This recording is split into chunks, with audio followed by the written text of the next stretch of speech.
Hello and welcome back to Heart of Amethyst. We'll be continuing where we left off, which if you recall is right after the story decided to branch out into three sections, one for Almond, one for Roderick, and one for Callus.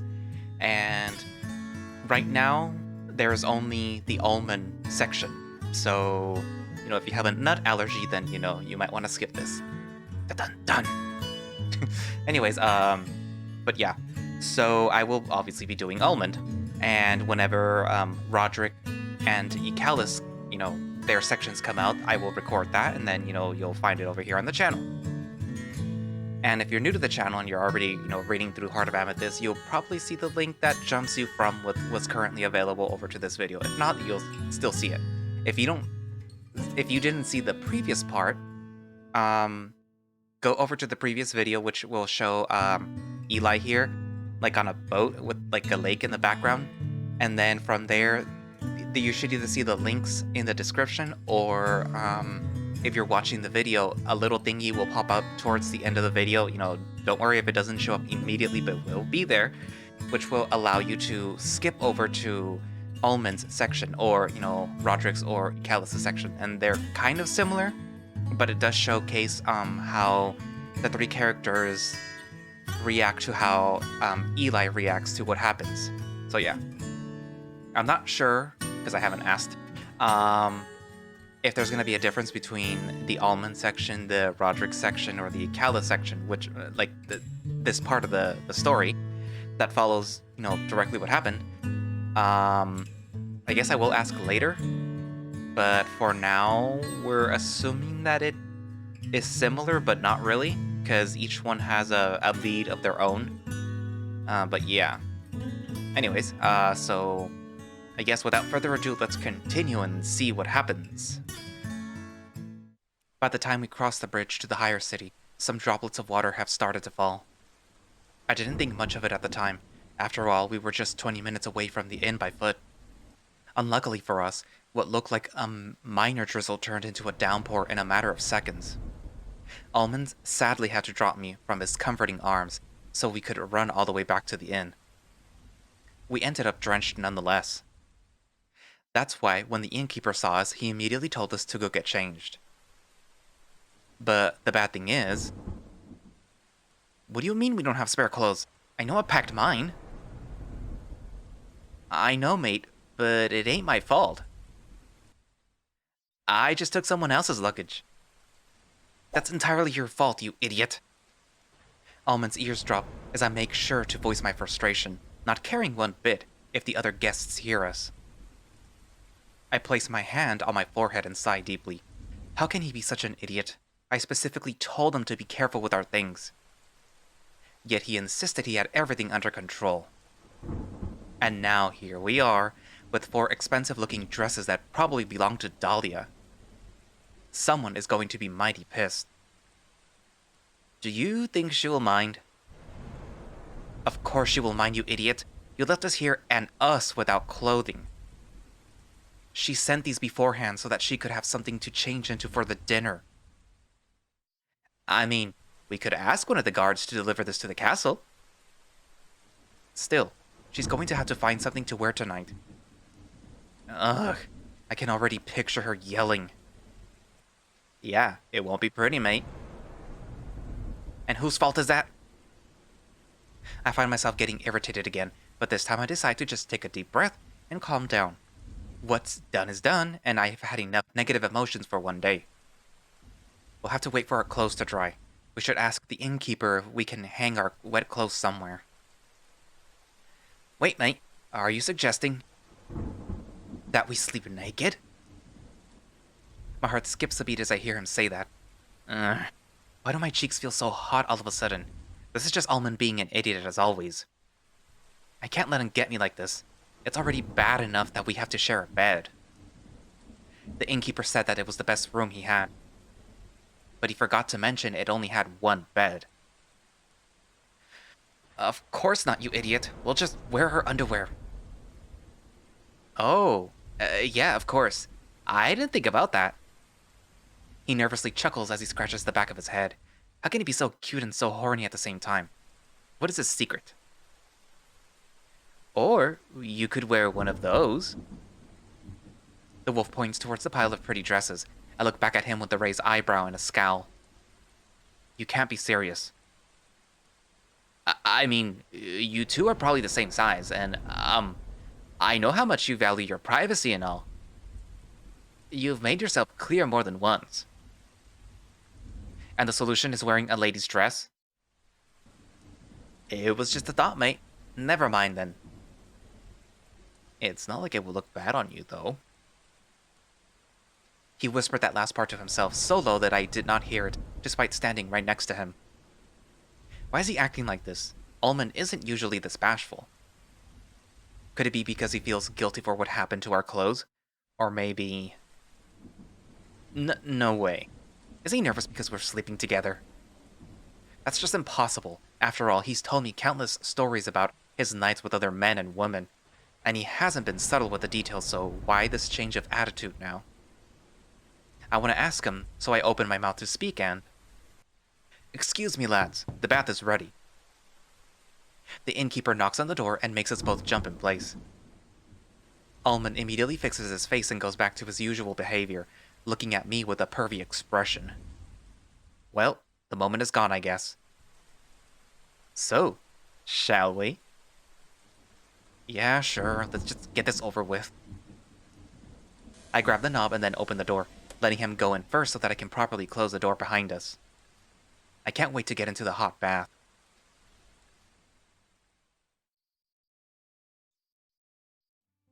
Ah, that sure felt great, didn't it, mate?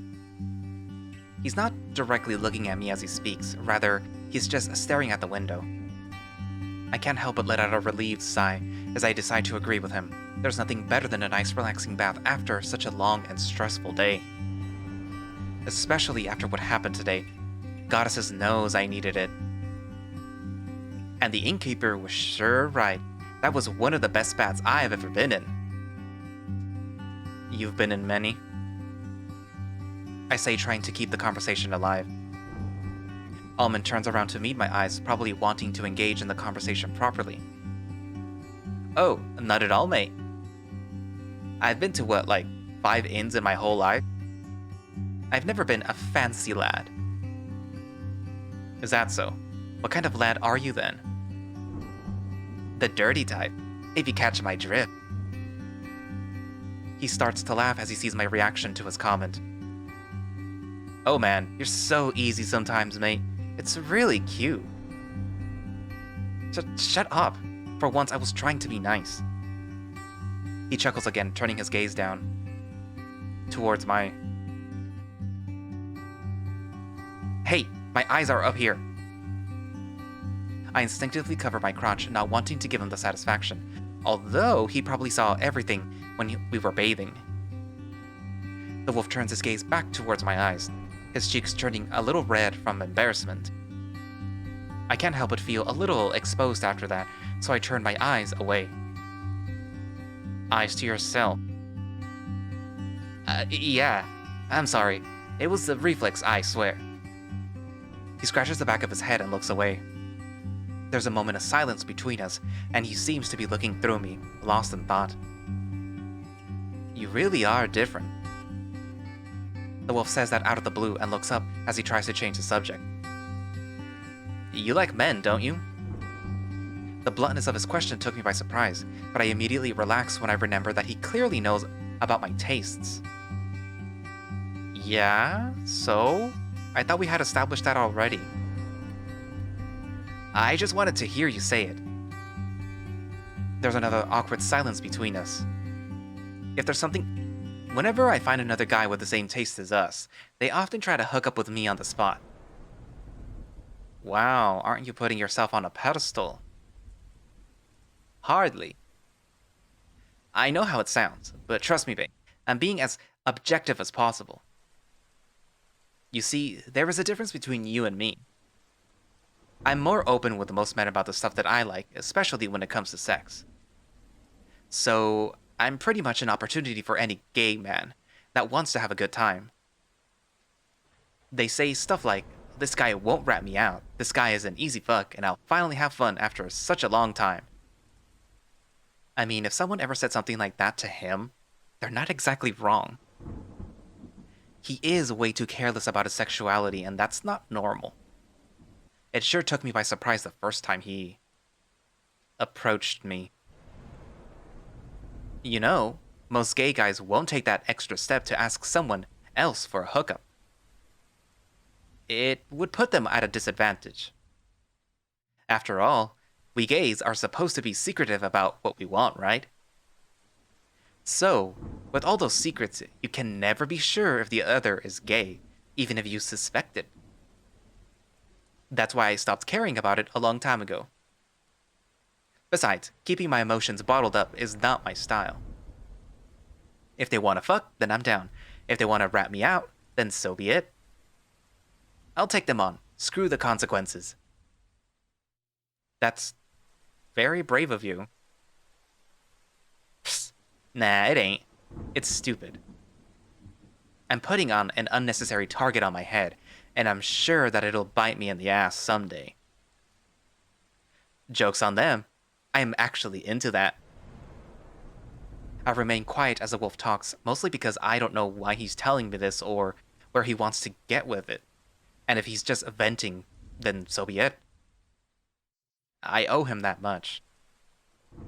Anyway, I got out of track. What I'm trying to say is, I'm curious about you. Me? Yeah, you. You didn't jump at the opportunity. You didn't use the free ticket like most do.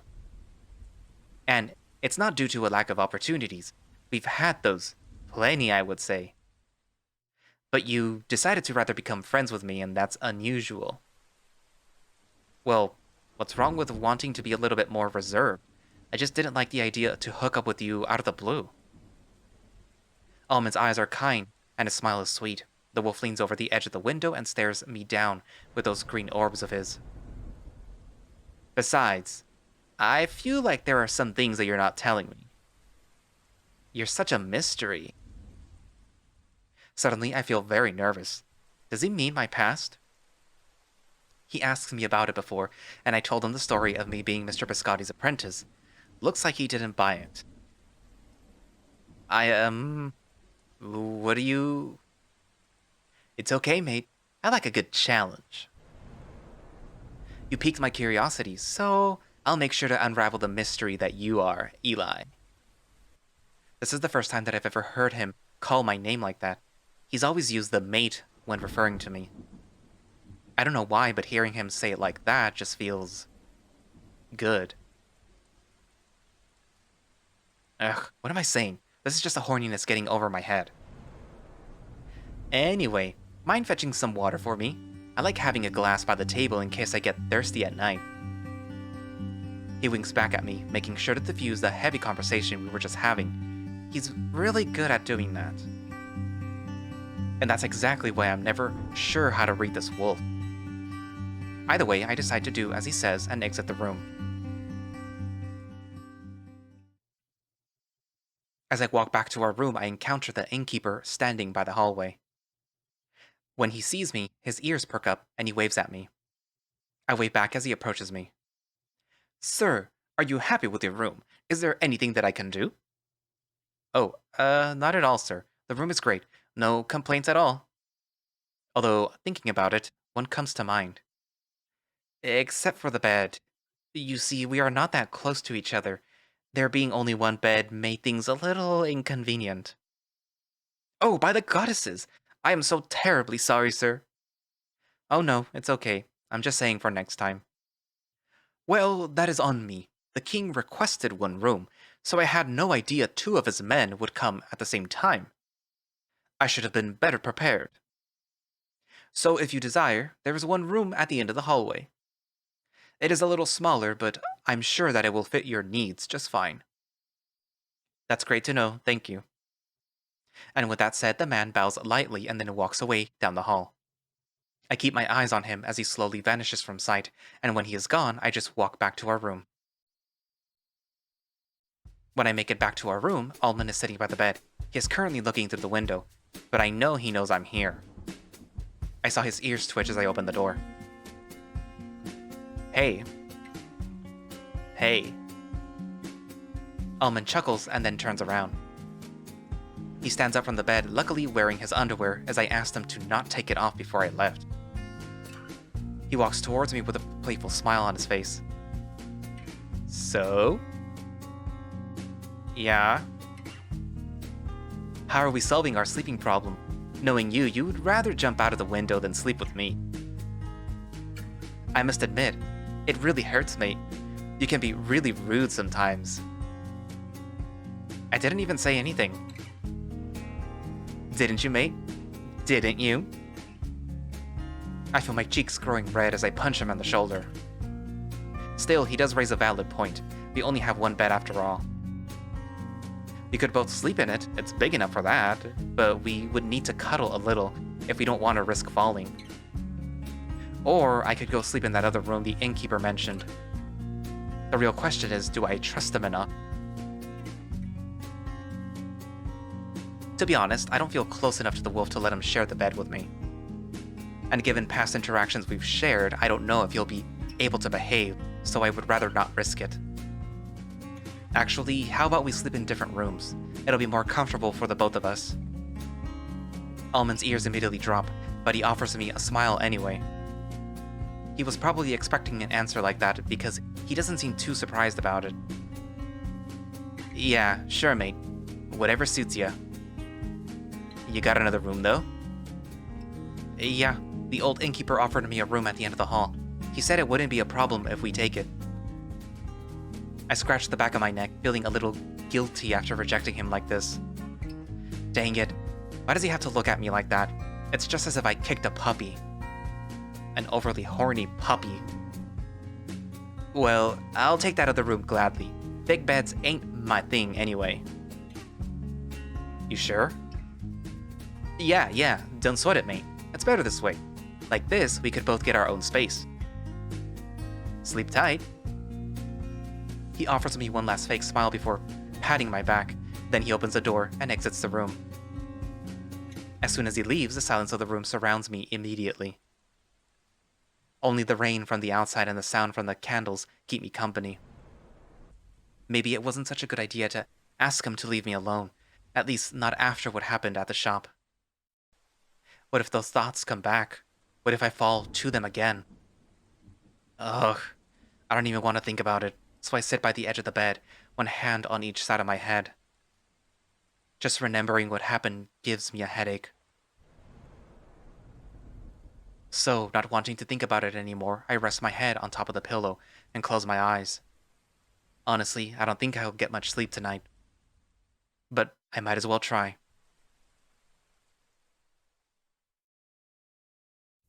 As I expected, I didn't get much sleep. I swear I tried, but my brain was relentless. I've been awake for at least 3 hours by now. Could be more, could be less, but I'm not too sure myself. Haven't been keeping count. The point is, I just couldn't sleep. Too many things in my head, I guess. So here I am, all alone in the middle of the night, staring at the diary Mr. Biscotti left me with nothing but a candle to light the room. I keep my eyes on the book, inspecting it as best as I can with the amount of light that I have. The leather feels good against my paws. It's certainly not the cheap kind.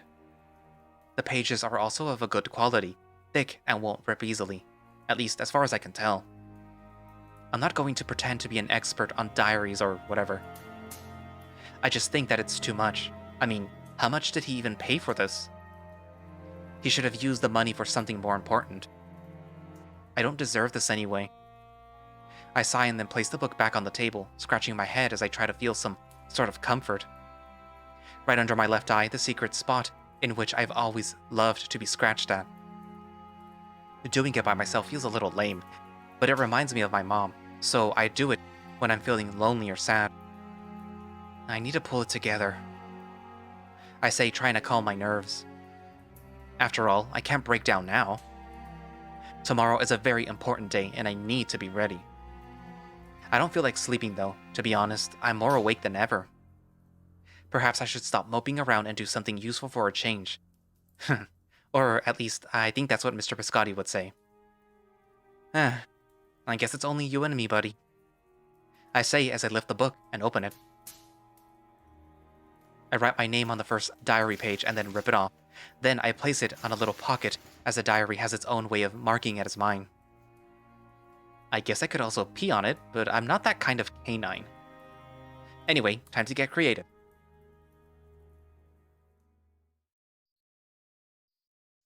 The codex has been added. Mate? I hear a voice in the back of my head, then a touch on what I believe is my shoulder. I grunt as if in hopes of making it go away. I just need a little more time. I'm so tired. I found him like this after I came down to get the kitchen going. Is he alright? Yeah, he's fine, mate. He just had a rough day. Will you two shut up already? I'm trying to sleep here. I see. Please tell him to stand up, though. The inn will open soon and clients will need that table to eat. On it. The shaking increases. It doesn't seem like it will stop anytime soon, so I grunt again, louder than before, to assert my dominance. I really don't want to wake up right now. Eventually, I hear a deep sigh and the shaking stops. Thinking I've won, I try once more to get comfortable, but soon enough... What? I'm being lifted off the chair. I try to shake him off, but all I get from the wolf is a few giggles. Morning, sunshine. You suck. I do, and I'm quite good at it. Wanna give it a go, mate? Just take me to my room. I don't want to cause a scene. Oh, is that a request? Please don't do any more lewd jokes. Just take me there so I can die. You won't on my watch. I feel my cheeks burning due to the embarrassment I've just been put through. Luckily for me, it seems like the only ones here besides us is the innkeeper. For fuck's sake. Almond. Aye aye.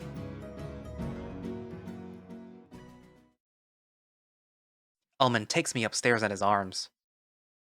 I try to ignore it, but I'm getting used to the wolf doing this. Don't judge me. It feels nice to be spoiled from time to time. And yes, I would rather die than let him know that. Anyway, we eventually make it to the room and he puts me down on the floor. Who were you talking to so loudly? The innkeeper, mate. He needed to get everything ready for breakfast. And you were kinda in the way. Are you alright, though? While he talks, I decide to crack the bones in my back, hearing how they slowly pop one by one. It hurts a little at first, but it slowly turns into a very pleasant sensation. Places to never fall asleep on. Number 1, the floor, and number 2, a hard wooden surface. Noted.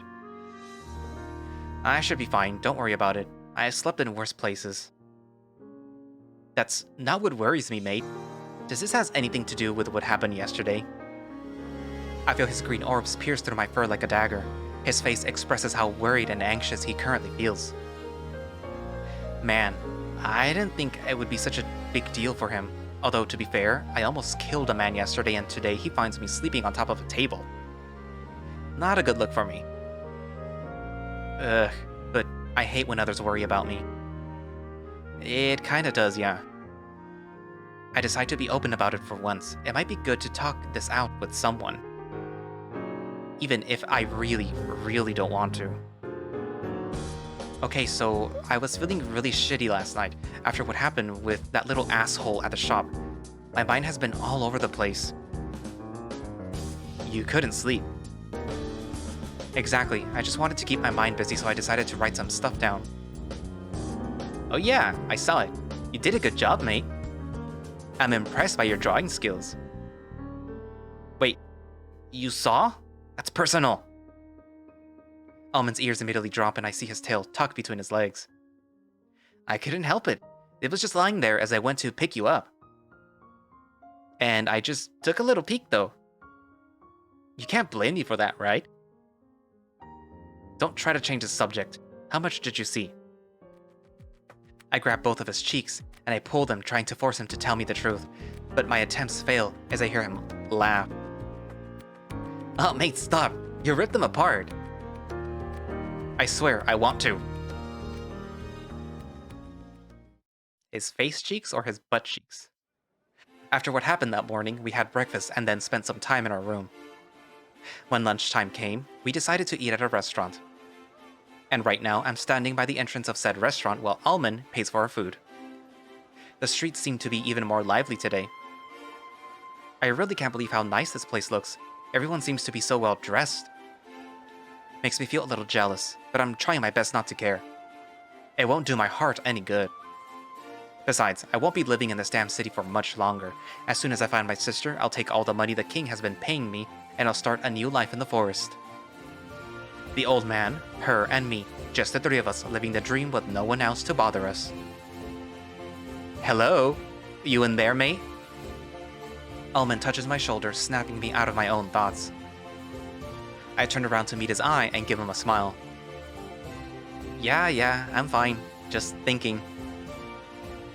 Well, you better move that cute ass of yours. There's something that I want to show you. What? Wait, shouldn't we be getting ready to go to the bar? Mate, it's a bar. Going there before sundown would be a waste of our time. Now hush and follow me. He grabs my hand and then drags me into the sea of people. There seems to be some going on in the middle of the plaza because the closer we get there, the less I can hear my own thoughts. What is up with all these people? Are they giving free food or something? Hurry, mate, or we'll miss it. Miss what? Almond acts like he didn't hear me, but I know he's just playing dumb. What is so important anyway? It's getting frustrating. But as annoying as it is, I still follow the wolf through the crowd of canines. Not like I had any choice with how hard he's pulling my arm.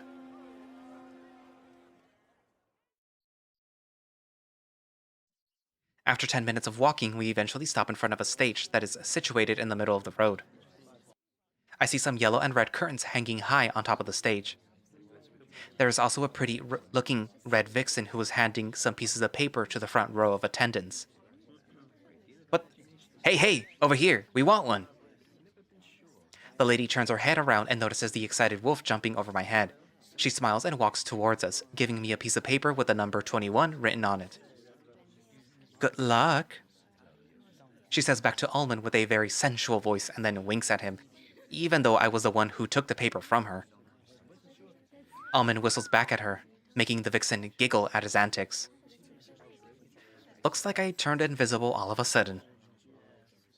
Mate, I told you, I'm good with the ladies. Why? You jealous? He raised his eyebrow at me with a playful expression all over his dumb face. I make sure to stomp on his feet for saying such a silly thing.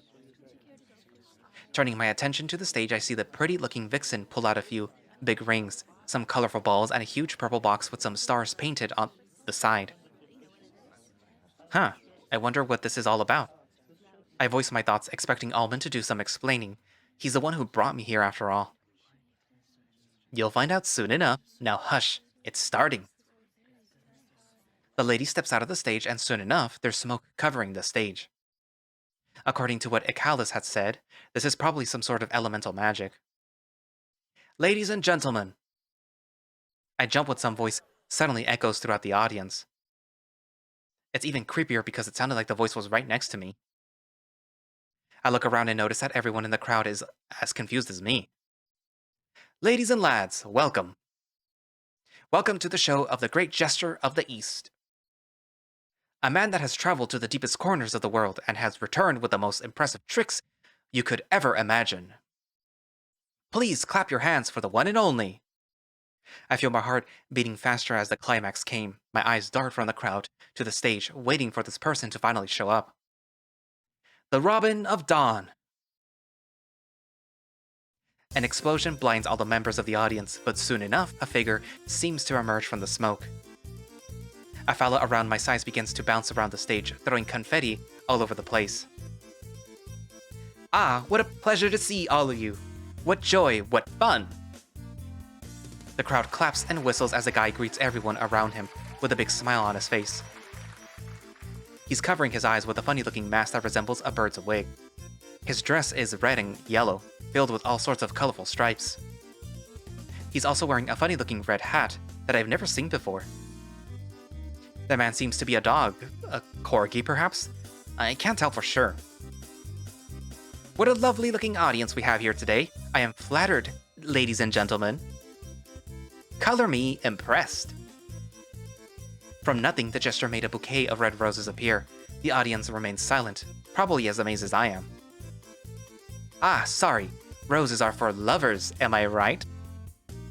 So, unless one of those beautiful ladies in the audience wishes to date this dog, let us change this for a prettier color. The flowers ignite on fire, immediately turning to ash. Then, the robin took a handful of them and blew them to the wind, creating a second bouquet of flowers out of nothing. Lavender and snapdragons this time. Better, don't you think? The audience roars as I see the jester perform. I couldn't seem to contain the excitement from within me as well, so I started clapping as loud as I could. Ah, thank you, you are all too nice. You melt this dog's heart. Here you go, little lady, make sure to take good care of them. The jester gives the flowers to a little girl who was being carried by her dad on his shoulders. The man then moves towards 3 balls that has been placed on the top of the table. He grabs them and tosses them around in the air. Catching one, then another and another. The 3 never fall, they remain in the air as the jester walks around the platform. I know how to do that one. Almond whispers in my ear, making me jump, as I had totally forgotten he was there. I've been so mesmerized by the act that, for a moment, I felt like I was just me and the jester. You have to teach me how to do that for sure. I say back, making the wolf laugh. Buy me a drink and I might consider it. As soon as Almond says that, the 3 balls light on fire. Oh my, things got heated all of a sudden, ladies and gentlemen. Watch out!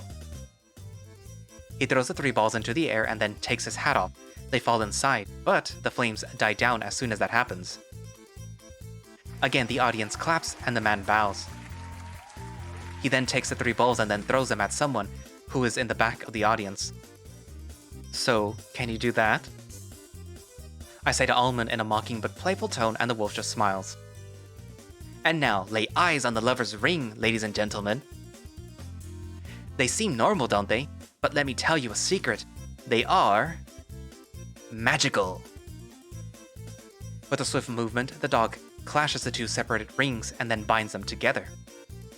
The robin walks around the audience and gives one of the connected rings to a man. Pull, my good sir. You shall see that not even your strength is enough to break their love. The man pulls hard to the point that I can even see his muscles tensing, but nothing happens. Eventually, the man gives up and the audience claps at his attempt. The jester, on the other hand, just returns to the middle of the stage.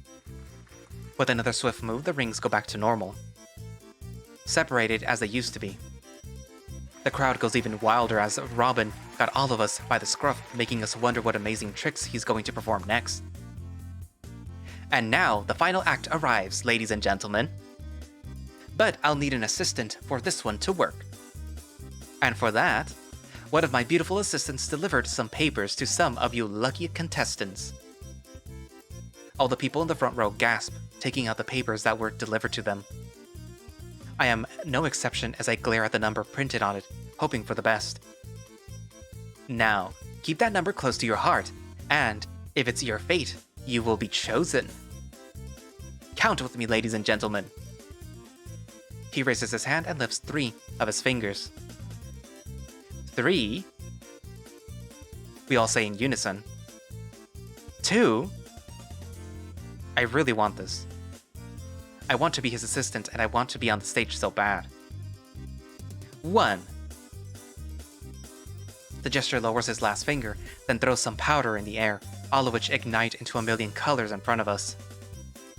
I'm so amazed by it that it takes me a moment to realize that the flames are forming a number. And that number is... Mate, that's you! It's 21!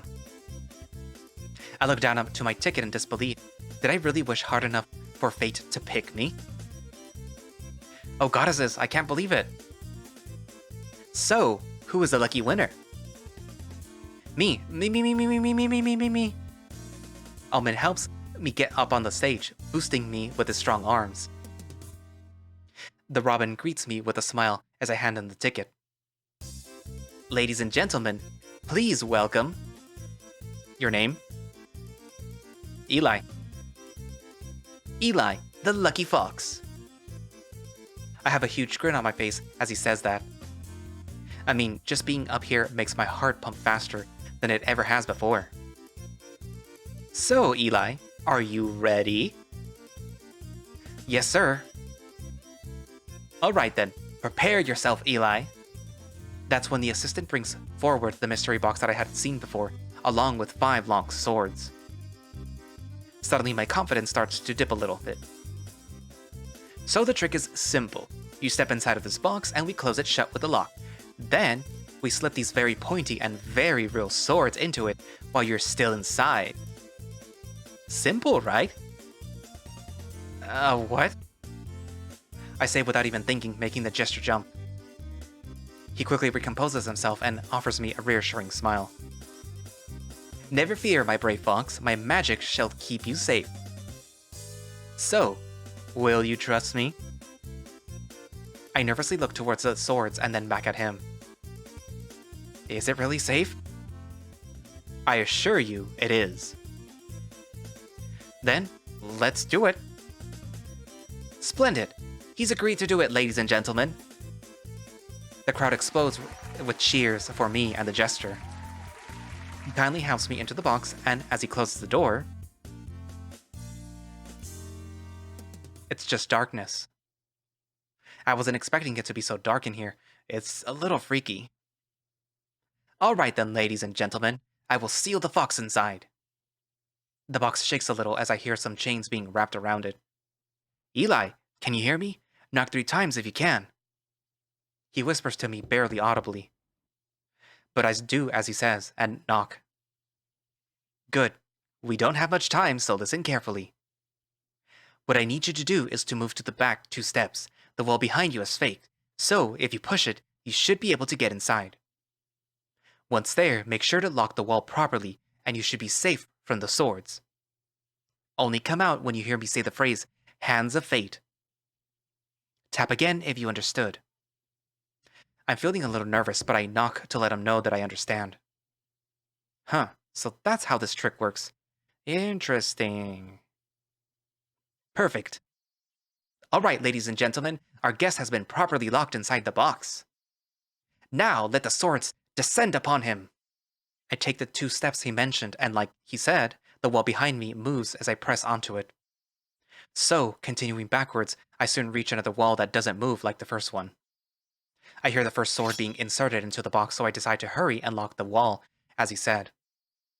I remain completely in silence, not wishing to ruin Robin's trick.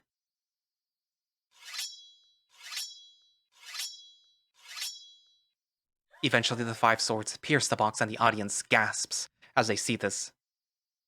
Oddly enough, all I can think about is what Almond is thinking right now. Will he be worried about me? People, do you think that he could have survived such an ordeal? Everyone in the public yells, "No!" at the same time. Well, you may be surprised. Open the box! I hear the lock on the box being lifted and then the door opening. The people in the audience gasp at what they see, and I can't help but giggle to myself like a little kid pulling a prank. Say, what did you do to him? Before the Robin can say another word, Almond's voice interrupts his speech. He sounds worried and scared, so I feel a little bad for him. But thinking back, wasn't this his idea? Oh, is Ehlly your friend? Are you perhaps worried? Of course I am, mate. What the hell happened to him? Ah, don't worry, my good sir. We will soon bring your friend back. Let's close the box and bring Ehlly back, shall we? The door closes again, the locks are put back in place, and the swords are lifted. Before revealing the truth, sir, allow me to ask you one question. Do you believe in the hands of fate? Do you think your friend will come back to you safe and sound? I'm starting to have my doubts, so I hope that he's fine. Oh, that's my signal. I'm supposed to get back out.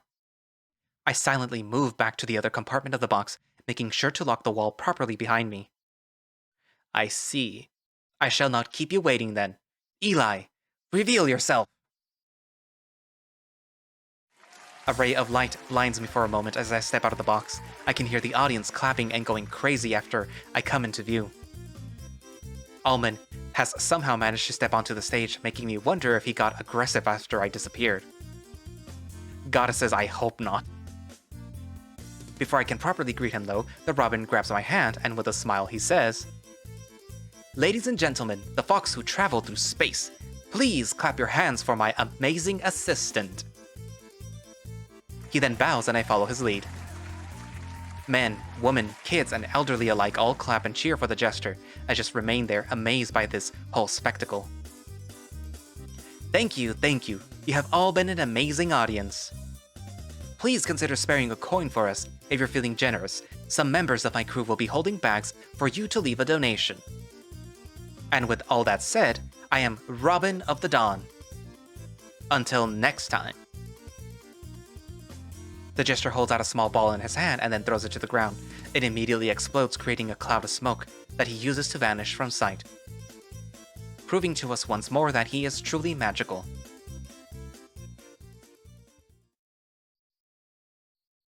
Mate, are you okay? Are you hurt? Almond places his hand on my shoulder as he inspects me from top to bottom. Who could have thought that he'd get this anxious over a magic trick? Although, to be fair, it's not that common to see people disappear from thin air. I'm fine, don't worry. Man, that was insane. I was worried sick when those swords came down, and then you just went poof. Like, what did he even do to you? His tail is wagging like crazy, and I can't help but smile at this side of him. He's always been a silly wolf, but this is one of the few times that I've seen him act like an excitable kid. I'm not telling you. That would ruin the whole act. That is indeed very nice of you, Ehlly. I jump as I hear a voice coming from behind me. I turn around to be met face to face with Robin himself, but this time he doesn't have a mask and costume. He's just a regular looking corgi dog. Did I startle you? My apologies. I came here to congratulate you on a show well done. To be honest, I was a little afraid when my main assistant called in sick and had to pick someone from the public as my new assistant. But seems like fate wished for us to meet. Given the circumstances and how little time you had to prepare, let me tell you that you did amazingly. My cheeks turn a little red as I hear the Robin congratulating me. It was nothing really. I followed your instructions as best as I could. Not one to take compliments, are you? Tell me about it, mate. Almond jumps in and the two of the men end up sharing a laugh at my expense. I kick Almond on the shin as a way to avenge my broken ego, which he did in front of Robin himself. Jokes aside, I must be on my way. It was a pleasure meeting you, Ehlly. I believe fate will cross our paths again, and when it does, would you join me for another act? I would be honored. Splendid. See you another time, then. The jester bows in front of us and then shakes my hand one last time before setting off with his crew. I remain there, hoping with all my heart for his words to become true.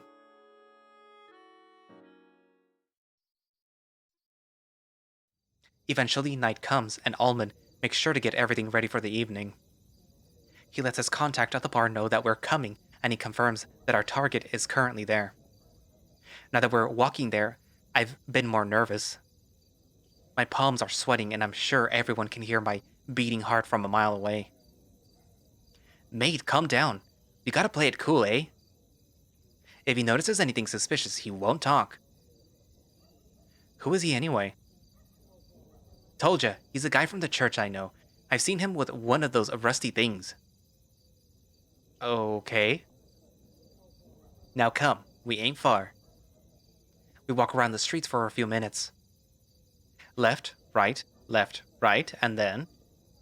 I lost count of the turns we took. I've never been to this side of the town, so I'm really lucky to have Almond by my side, or else I would be screwed for sure. Come, we're here. Almond says and then enters an alleyway. The alley is long and dark, but at the end I can see a door and a sign that reads, The Red Sparrow. Almond grabs my hand and without hesitation, we enter.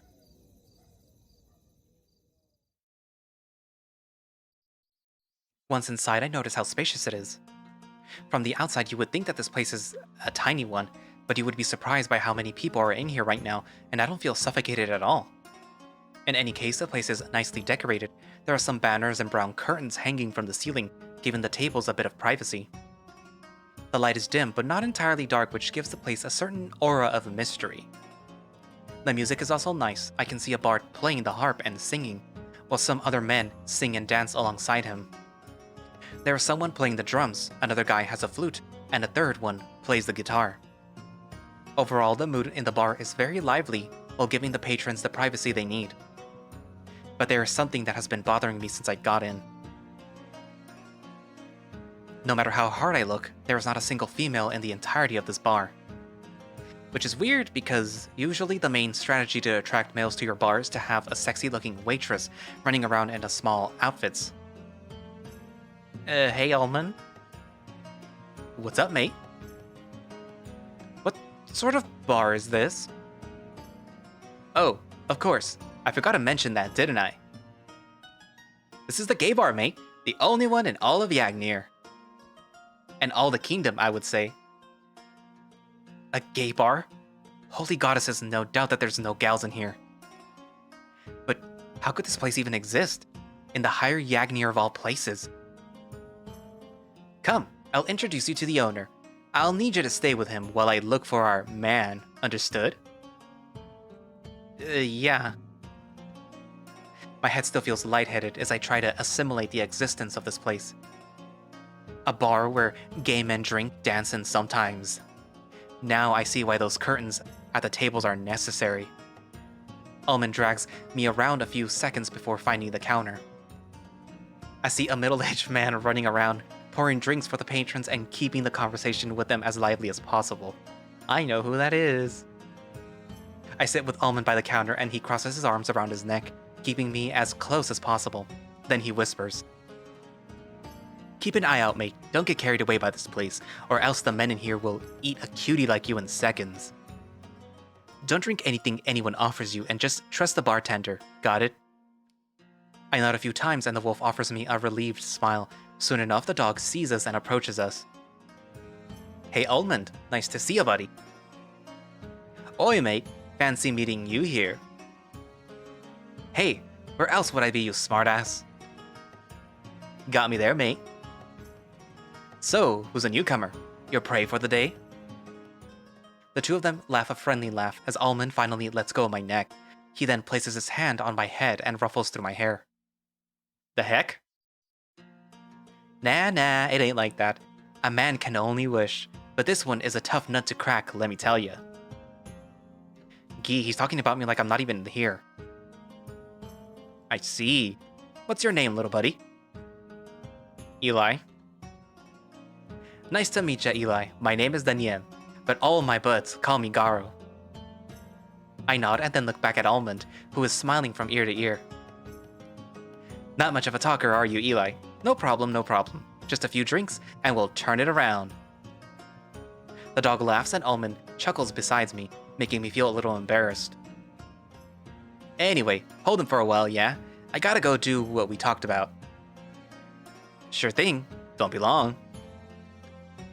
Almond nods and then taps on the table, leaving a few coins behind. For your drinks, mate. Loosen up a little. He winks back at me and then vanishes among the crowd. I sigh deeply and just turn around, but when I do, the dog is by the other end of the counter, tending to some other customers.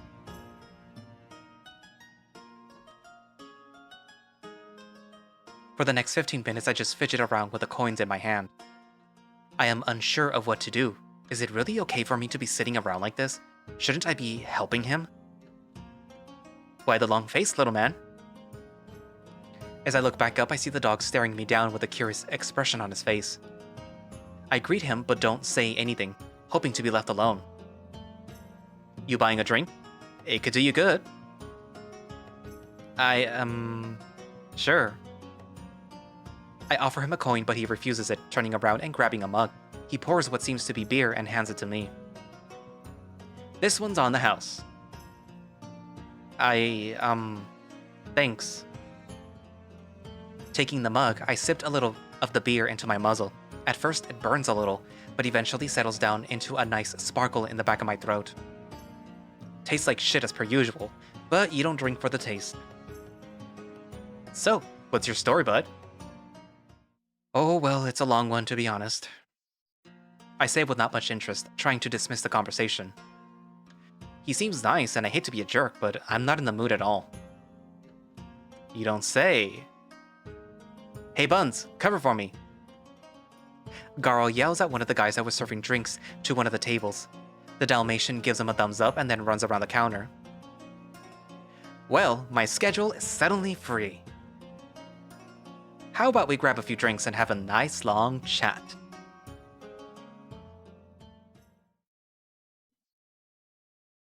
Garro and I spend the next 30 minutes drinking and talking. Or better said, I mostly did all the talking as I explained to him how I got into this huge mess with the king. At first I didn't want to talk much, but the dog has a certain way with words that kind of forces you to spill. That, or it's just the alcohol getting to me, since I already drank 3 mugs. By the goddesses, you got yourself in one tight spot. I can hardly believe what you're saying. We both laugh and I lean on top of the table. Man, who would have thought that unloading would be this therapeutic? Someone should do this for a living. Hey, Sir Garro, it's not fair. We always talk about me. What about you? I slam the table hard, not caring about the other customers. I feel like I'd fall off from the stool at any given second, but I couldn't give 2 shits about it. Huh? I haven't said much about myself, have I? Well, ask away.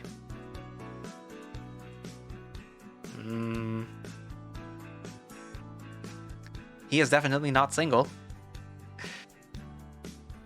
What did you do before opening the bar? Well, that certainly came out of nowhere. Aw, come on, I just want to know you a little better. I make a puppet face, trying to get the dog to talk. Why do I want him to talk so badly? I don't freaking know, I'm just drunk. Fine, fine, you twisted my arm. So, before settling here, I was a sailor. Traveling through the sea was my life, and fishing ran in my veins. Me crew even fished a shark once, I tell ya. We named it Pads, and all. That bloody fighter. Really? No way, did you travel around the world? Yeah, something like that. I've been to the Athenia and I've seen all the Dakota Islands. They're as pretty as they are dangerous, let me tell you. Whoa, amazing. Is that how you lost your eye? The dog immediately places his hand above his missing eye and smiles nostalgically, as if he remembered something from his past. Nah, this is a story for another time. Got anything else for me? Why did you open a gay bar instead of, going into coding? Why not? It ain't illegal. I mean, yeah, there's no law against it, but I'm just curious as to why a gay bar and not a regular one. Well, I just thought it would be a good business idea. We gays don't have many places to be ourselves. Wait, you're gay too? Little bud, I run a gay bar. It's not hard to put 2 and 2 together. Of course, that makes sense. I can see why that would be a stupid question. My point is, we always have to hide and that can get really tiring, don't you think? So, I provide a safe space for men to meet other men. Drink, have a good time, and if they want to, fuck. As simple as that. Word spreads around the men like fire, and they bring their friends or lovers. That's how my clientele grows. Actually, there's a free room if you're interested. I'll make sure to give Almond a discount since he's a regular. He laughs and then he waves his hands around, pointing towards the private rooms for clients. I blush deeply and try to look away, not wishing to be put on the spot by the dog. To think a place like this existed. It does indeed feel safe in here, despite all the warnings Almond gave me. And what inspired you to open the bar? Garro's cheeks turned pink for a second, but he brushed it away as soon as it happened. Let's just say that if my time as a sailor taught me anything, It's that if 2 or more bored men find themselves in a closed space with booze, things are bound to get interesting. After that, he says nothing, so I'm guessing we're done with the topic. Are you single? Are you, Danny? Oh, looking for someone to spend the night with? Sorry to tell you, but I'm already taken. I didn't mean it like that. Garro places his hand on my shoulder and pats it a few times, a smile on his face as he does so. Relax, buddy. I was just poking some fun at you. To answer your question, no, I ain't single. My partner has another business. He's a baker. Mighty good, ain't gonna lie. He goes by Zordy. Also, he's gonna make a cameo too. The little man runs his restaurant by the district market. If you pay him a visit, say his pololo sent you, and he may give you a discount. Or maybe not. He laughs at that last comment and then looks back at me. I'll make sure to let him know. After saying that, I take another sip from my drink and let the conversation die. Man, it would be kinda nice to have a partner like that, each with their own business, supporting each other and living together. I would have never imagined for 2 males to be able to accomplish that together. I'm done with questions, let's dance. Garro laughs in my face, making my cheeks turn a little red. Sorry, bud, but no can do. I'm needed right here, and I can't leave everything to the others. Why don't you ask Almond to take you out for a spin? I saw you 2 get all buddy-buddy with each other. As soon as the dog says that, my whole face turns into a tomato. We didn't look that close, did we? Are people starting to get the wrong impression about us? Oh boy, now I can't help but think about all those times that we messed around or teased each other in public. No, you're wrong. We got nothing going on at all. We're just... Fuck buddies? Well, knowing Almond, it doesn't surprise me. He's well known for doing anything that moves. Sadly, I've never seen that man in a serious partnership. He sighs and crosses his arms, looking into the distance. Let me give you some advice. Be careful around him. By the way you look at him, I can totally see that you're either falling for him or you're flat out drooling to get a piece of that wool. But I don't think that you'll get what you're looking for. Don't get me wrong, I love that wool. But do you know how many guys I've seen in this same table crying their hearts out because Almond ditched them after the first night? So, I don't want the same to happen to you. Be careful, okay? His words sting my chest like a dagger, and to make it all worse, he's clearly not joking about it. But if what he's saying is true, then that means... I think I'll go check on him. See you around, Garro.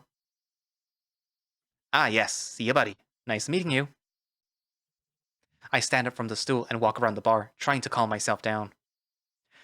Why is the world spinning all of a sudden? Did I really drink that much? I stumble around and hit a guy by accident. I apologize to him and then make my way through the crowd of people, finding the entrance not long after.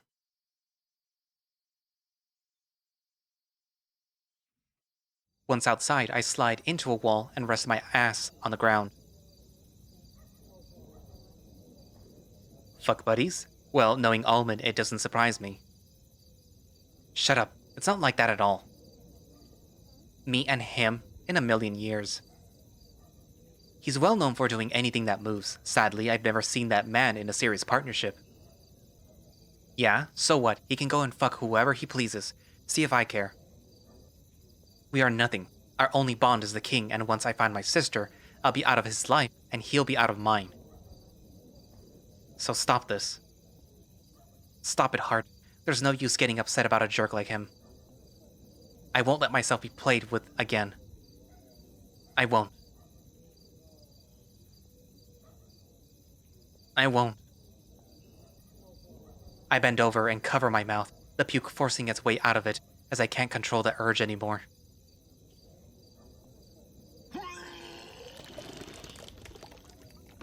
Ew. I stand up and quickly lean on an open barrel, throwing up my dinner inside of it. Gosh, I've always been bad at holding my alcohol. But I didn't realize it was this bad. Luckily for me, there was another barrel of fresh water nearby, so I drink some and make sure to spit every last drop of vomit from my mouth. I make sure to make an oath tonight. I'm never drinking again. Whoa, mate.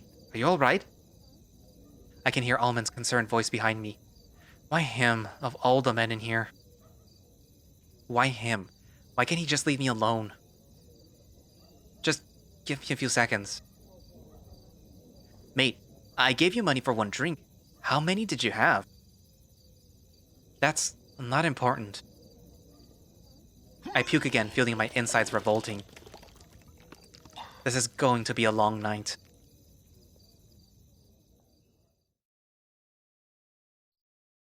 I feel better after taking some fresh air, drinking some water, and cleaning my mouth with some salt Garro gifted me. Almond asked me what happened, and I just told him that a random guy bought me a few drinks. I don't want to get Garro in trouble, especially not since it looks like they're close friends. I also didn't want to tell him about the things that we talked about. For obvious reasons. Those thoughts will stay buried in the back of my head until the day I die. Okay, so I talked and drank with him for a while until I convinced him to speak with you.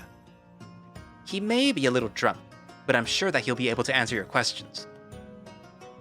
His table should be over there, but... Do you think you could handle it, or should I go alone? No, not in a million years. I'm done waiting around. Good to hear. I like that confidence, mate. Trust me, you'll need it with this guy. He's a real piece of work. After he says that, I start to feel a little less confident. What kind of person are we meeting? Isn't he supposed to be someone from the church? If that's the case, one should believe that he would be a good person. Not a piece of work, as Almond describes him. Either way, I decide to follow him to the table he spoke of, which is situated in the corner of the bar, where the brown curtains make almost impossible to see inside. All I can notice is the faint light of the candle slipping through the cracks of the cloth. Almond pats my shoulder and then pushes the curtain up, finally allowing me to see this mysterious guy. He's currently sitting in a comfortable position, laid back and with his arms open as he holds in one of them. I'm guessing his date. This man is one of the biggest guys that I've ever seen in my entire life, only challenged by Roderick himself. His fur is black and white, with a huge amount of fluff covering his neck, making it look fuzzy just like Roderick's. He also has two huge scars, one on his right eye, and the other on the middle of his belly, although unlike Roderick, there's not much belly in there. The wolf is actually rigged. But that's just a minor detail. Ah, there you are, Almond. I thought you would keep me waiting forever. The man immediately looks at us as we push the curtains aside, a huge, mischievous grin all over his face as he greets Almond. Sorry, mate, this little guy had too much to drink. Who is that so? The man eyes me from top to bottom, the grin on his face suddenly fading as his eyes open wide. He stares me down as if he's seen a ghost, but eventually he smiles again and then talks. Is he the one who wants to ask me stuff? Yep, he is. Hi there, my name is Ehlly. It's a pleasure to meet you. I offer my hand for a handshake, but he just laughs instead, apparently amused by the way I introduce myself. Sorry. I'm not used to people being so formal around here. The name is Patrick, although pretty much everyone calls me Crow. Here, have a sit. Ehlly. He moves to his right and opens a space beside him to his right. I reluctantly take his offer and sit, Almond sitting close to me a moment after. Hey babe, why don't you go to the bar and wait for me? I'll be quick. He whispers that last part to his companion and I almost didn't hear it. Crow laughs as his companion gets up from his lap and leaves the table. Once we are alone, he grabs a mug of beer and chugs it all in one go. Ah, nothing better than a good beer with some nice company. So, tell me fellas, what can this dog do for you? Dog? I voice my thoughts out loud before I can properly process what I was saying. The man smiles to my question, though he leans forward a little and in a playful tone says, "Heh, want me to be your big bad wolf cutie?" He blinks back at me, making me blush a little due to the very obvious flirting. And I thought Almond was forward. I am a Malamute. Not that it matters. You're not the first to confuse me with a wolf. So he is a dog. That's surprising. I've never seen a breed of dog this big. So I had a few questions about something and Almond told me that you could help me? Sure, ask away. So Almond here told me that you serve the church. Guilty as charged. Been working for them around... Damn, how long has it been? The dog places his hand on his chin and looks up, scratching the back of his ear as he seems focused and remembering something. Ah, yes. 18 years. Great. So you must know what this is, right? I take out the medal and show it to him. The dog's eyes open wide once more. His lower lip shakes a little and he remains quiet for a few seconds. I try my best to inspect his face, trying to guess what he's thinking. But he fixes his face in a matter of seconds, leaving no trace of his previous emotions. Can't say that I do, but the craftsmanship does look familiar. It looks like one of those medals the church hands to the higher ranks. Hold on, I must have mine somewhere. The wolf hands me another medal that was identical to the one that I had, the only difference being the symbol. That's the medal of the church's crusader. A crusader? Fuck, how do I explain this? You see, cutie, there are 3 divisions in the church. Those types of medals are given to a few individuals who belong to each. Those are crusaders, priests, and missionaries. I am the leader of the crusader squad, so I get mine. And what does a crusader do? I'm supposed to be spreading the word of the goddesses or whatever.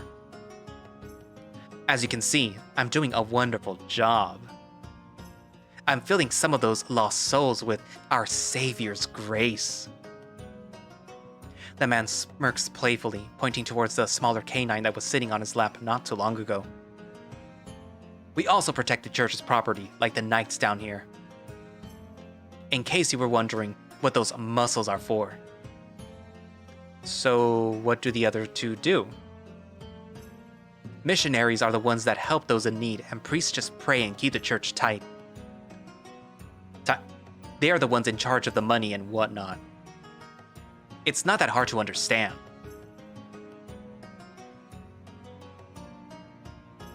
So what you're saying is that this medal belongs to someone from the church? Heh, not a chance, cutie. That symbol doesn't match any of the others. So, whoever gave you that was probably a phony. But there's gotta be someone in the church who knows about this. Right? Beats me. I'm just the guy that punches people. I could go ask around in the local church, but I doubt that it'll be of any use. As I told you, that thing is not related to us at all. Still, would you really do that? Sure, anything for a cutie like you. Give me the medal, and I'll help ya. He goes to grab the medal, but Almond stops Crow in his tracks. The wolf holds the dog's wrist tight while smiling back at him. Meanwhile, I hold the medal close to me, trying to control the situation. Hey, Crow. I think we gotta leave. It's getting late, mate. Almond lets him go and offers him one last smile before standing up, forcing me to do the same the second after. See you later. Yeah, I'll see you around. Almond holds my hand as he drags me away from the table, leaving the dog behind. I look back at Crow and offer him a reluctant wave, and he waves back at me with a grin. See ya, kid. Take care. And that's the last thing that I hear him say before we leave the bar.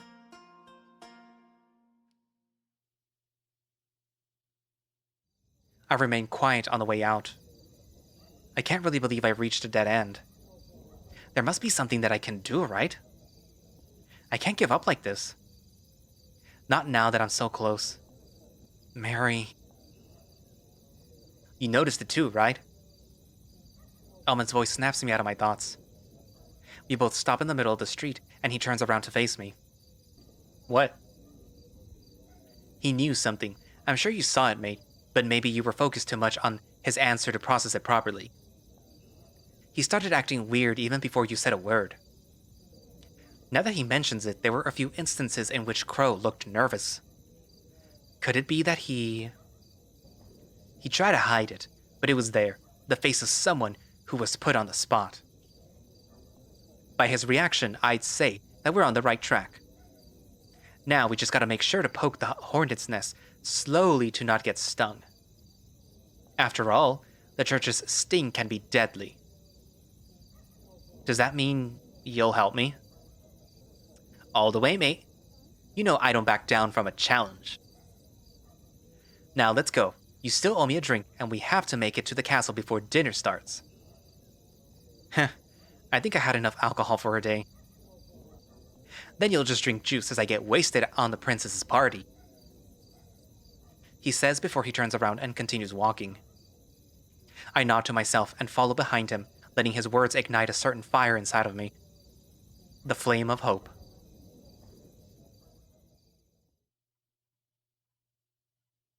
To be continued. Oh, Almond. You're such a dumbass, but we love you anyway. So, what do you think? Do you like where Almond and Eli's relationship is going? Do you have any theories for future chapters? Any thoughts on new characters? Don't forget that I'm always happy to hear all your comments in the Heart of Amethyst Discord, so consider joining if you haven't already. Also, if you want to support me on the project, please consider becoming a Patreon if you haven't already.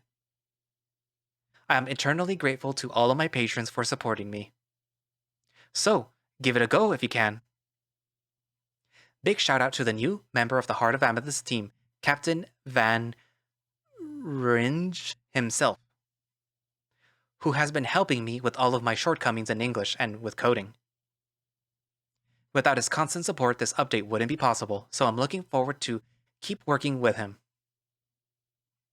Great thanks to Tex and whatever that says as well, who came to my aid when I needed a programmer to create the codex. You guys rock. Oh, and talking about the codex, did you like it? Did you read it? Do you consider it a necessary addition to the game, or you don't care for it? In any case, it was a lot of work, and I'm quite proud of it actually. So yeah, that's all I have to say for now. As always, consider following me on Twitter at JadenPup if you want to stay up to date with all of the new Heart of Amethyst content. Have a great day and a wonderful Halloween season. Don't forget to wear a spooky costume. Love you all. Aw, Jaden. So, actually, hold on a minute. That was an hour and 34 minutes, so that should probably be around one episode, I guess. But yeah. So, unless I make it 2 episodes for fun. Actually, I probably could. I know where I could cut it. You know what? It's gonna be 2 episodes. Anyways, so what you guys think? Are you theorizing about all of Almond's past relationships because Garro told Ehlly, this wolf cannot be tied down? Also about Garro. He is Zordy's boyfriend, in case you haven't noticed. I know him through Zordy because I'm part of Zordy's own personal server where we're all in there, including Jaden. And yeah, so I know him through there. I knew he was gonna appear on there when Jaden previewed the sprites, but I didn't think he was gonna be the bartender. Or was he supposed to be? I just didn't remember. Anyways, but yeah. I'm assuming Zordy is gonna eventually make a cameo as the baker. Actually, since he's a baker, he probably will appear in Roderick's route because Roderick has a fondness for bread. So yeah. So I guess we might see Zordy there. Anywho, so what you guys think so far? Did you like Almond's little route update? Honestly, I liked it in the way that it portrays Almond, yeah. Okay, so he's a little flirty, he's a little slutty. You know, he can't be tied down. If you get in a relationship with him, it's all in your head because it's not actually a relationship. I'm assuming he's gonna be in a relationship with Ehlly, but just not right now. So anything that happens is not gonna be serious as far as Almond is concerned. Me drinking water. So maybe in the future he might consider, getting a relationship because that's what's necessary, to get with Ehlly. I don't know. But yeah. Also, it was obvious that the Malamute knew more than he was letting on because, as soon as he saw the medal, he's like, oh fuck, it's that medal. Not only that, but he recognized Ehlly. At least, he recognized the way he looked, meaning the markings and the white fox.